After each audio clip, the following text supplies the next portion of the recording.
राष्ट्रीय अध्यक्ष श्री अखिलेश यादव जी आज आगरा में गठबंधन के दोनों प्रत्याशी फरूर सीकरी के रामनाथ सिकरवार जी, सुरेश चंद्र करदम जी के समर्थन में आज जीआईसी ग्राउंड आगरा में एक विशाल जनसभा को संबोधन करा। मैं धन्यवाद दूंगा आगरा की जनता को कि इतनी भीषण गर्मी में, इतने ज्यादा तापमान के होने के बावजूद सभी आगरा की जनता, कार्यकर्ता, पार्टी के नेता राष्ट्रीय अध्यक्ष जी की सभा में आज इतनी बड़ी धूप में, गर्मी में आए। जबकि अभी कुछ दिन पहले मोदी जी की रैली यहाँ हुई थी, आप लोगों ने देखा था किस तरीके से कुर्सियां खाली पड़ी थी, लेकिन आज समाजवादियों ने बढ़ चढ़ के भाग लिया अपने महबूब नेता की सभा में। राष्ट्रीय अध्यक्ष जी ने दोनों प्रत्याशियों को जिताने की बात करी है और भाजपा की विदाई करने की जिम्मेदारी समाजवादी कार्यकर्ताओं और नेताओं को देने का काम किया है। आगरा एक पेठा नगरी और कहा उन्होंने कि जो विदाई पेठा आगरे में भी बैठेगा और उन्होंने कहा है कि नखलों में भी खूब यहाँ से भर के जाएगा और नखलों में भी बैठेगा।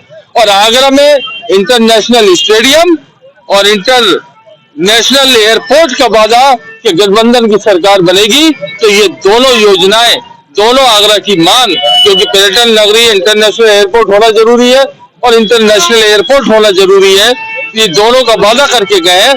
अगर जो गठबंधन की सरकार बनती है तो ये दो सौगात आगरा को मिलने का काम होगा। जिस तरीके से माननीय अखिलेश यादव जी ने आगरा की जनता के बीच में आके जो संबोधन किया है, इंडिया गठबंधन सरकार बनाने जा रही है और आगरा शहर और आगरा ग्रामीण यानी फतेहपुर सीकरी और आगरा दोनों हम सीटें जीत रहे हैं।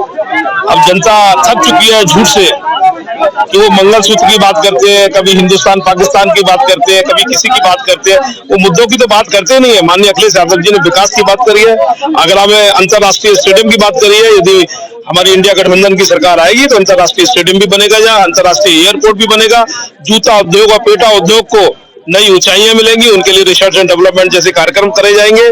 और इंडिया गठबंधन पूरे भारतवर्ष के अंदर संपूर्ण रूप से जीत रहा है। उनकी हताशा का विषय साफ दिख रहा है। वोट परसेंटेज जिस तरीके से कम हो रहा है, जो वोट कम पड़ा है, ये साफ दिख रहा है कि लोगों के अंदर महंगाई और बेरोजगारी जैसे मुद्दे हावी है।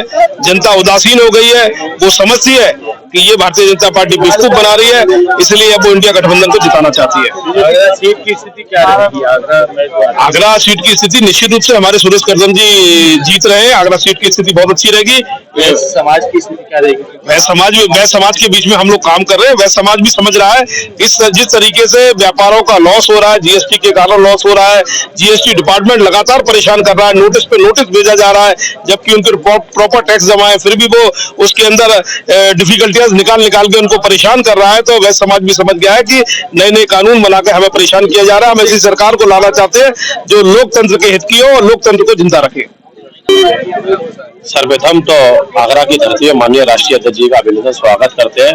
और आज माननीय राष्ट्रीय अध्यक्ष जी के नेतृत्व में जो गठबंधन पूरे उत्तर प्रदेश के अंदर जो चुनाव लड़ रहा है और खासतौर से युवाओं के अंदर जो क्रांति माननीय राष्ट्रीय अध्यक्ष जी के नेतृत्व में देखने को मिल रही है, और आज इस मैदान में भी ऐसी ग्राउंड में भी देखने को मिली, निश्चित आने वाले समय में 80 की 80 सीटें गठबंधन जीतने जा रहा है और जो सत्ताधारी पार्टी है उसका सूबा साफ होने पूरा इंडिया में से होने जा रहा है।